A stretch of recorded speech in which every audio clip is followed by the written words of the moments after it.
stuff out. But there's also some conflict, because not every landowner wants to have this kind of stuff on their wall. And not every landowner believes that this is enhancing their business. And you can kind of see why, can't you? So there has been some conflict with people saying, you know, not on my, and you're not doing that here. And people saying, well, we're allowed, which is actually a misconception. When we get through it, you can see it goes on and on and on. Now, there are different, like I say, different interpretations. I say you can basically do something. Most of this is not, okay, you can stop it there. So there are degrees, and that stuff, I have to say, has become a nuisance. This is an example, though, of a much more curated kind of work. This is by an artist called Dank. It's a geisha girl. Happens to be, I think it's a girlfriend of his or something. It's on the end of a pub right in the heart of the city, which is actually quite a metropolitan, quite a nightclubby type area. And at the time, it was a really, I think, welcome and interesting addition. Next slide. Tell you what then happened was a really, what I consider, and it's just my opinion, a bit of duff curatorship, because next to it, they decided to let somebody have a go. And so I think what you've done is you've taken something that's really beginning to be quite interesting and you've stuck something next to it. The point I want to make here is these things are pretty much forever, unless you're going to come up with a budget to renew and refresh. And I think that's something which everybody who's working in the public space needs to think about, is what happens next. Yeah, I think that is a real responsibility of any artist. You just want to move on. Because once you've got one, you then have another one. We've got another one. Same artist, same subject, more or less. This one is in our historic high street. It's our museums quarter. And one has to begin to question context and appropriateness to that, and whether or not actually, going back to my original point, whether or not this is actually just promoting the businesses which are inside, because it's an attractant to that, this is like a new development. It's all sorts of apartments and small bijou businesses. We just move on. Then you've got another side. I was asked to look at some of the sort of negatives, some of the things that are maybe not quite so happy. And again, it's my personal opinion. So this is work next to, this is called the Shorelines Project, which the big concern in Hull is about the fact that, you know, in less than 100 years' time, the city will probably be underwater.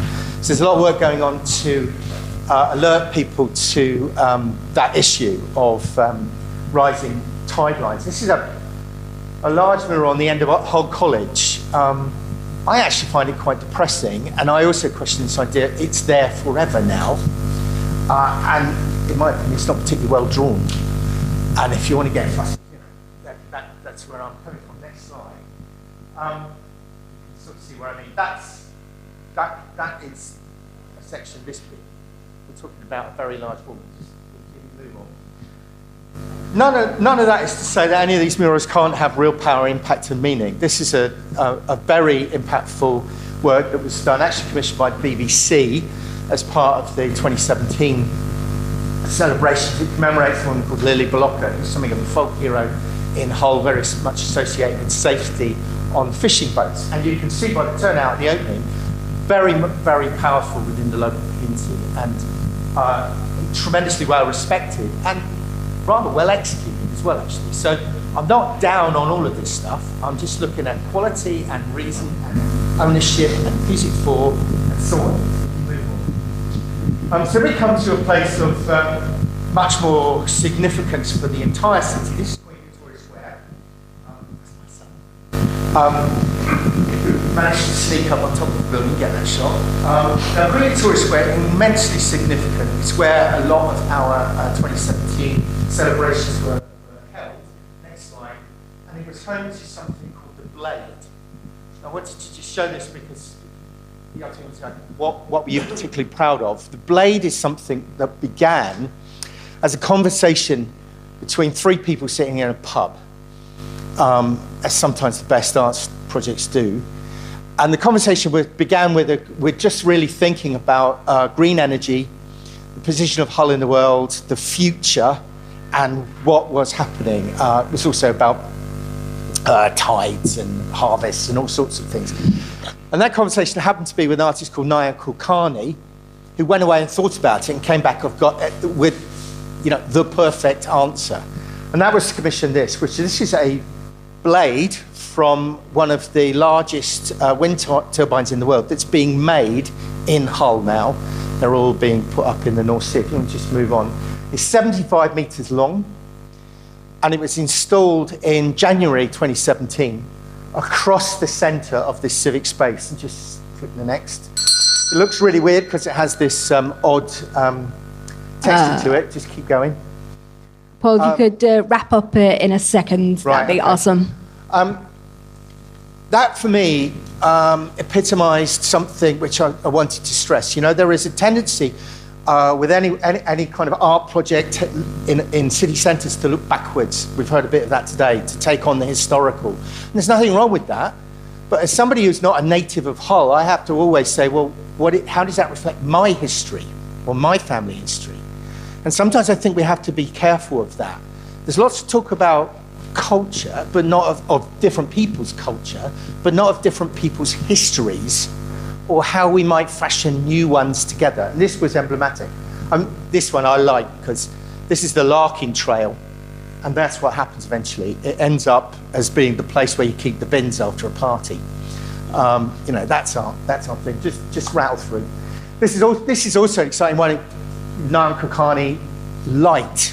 Using light is something that's more and more done in city centres because although it's not necessarily cheap, it is also changeable, and it's fun, and it's exciting, and it's dynamic, and interesting.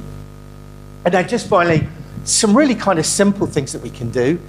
These are traffic control boxes, and we recently, last year, we did a project.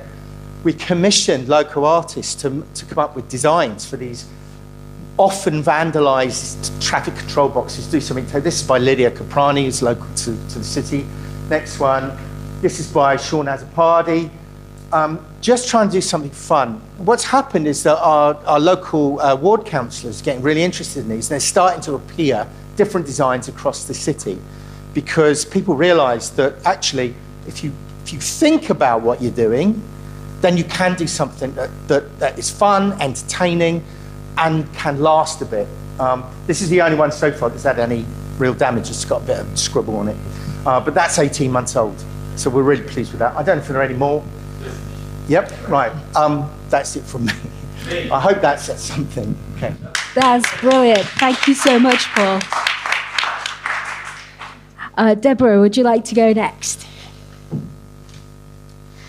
It's really fantastic being able to see such a diversity of projects, and it's so refreshing to be able to actually get people talk about stuff that didn't work, because we can learn so much more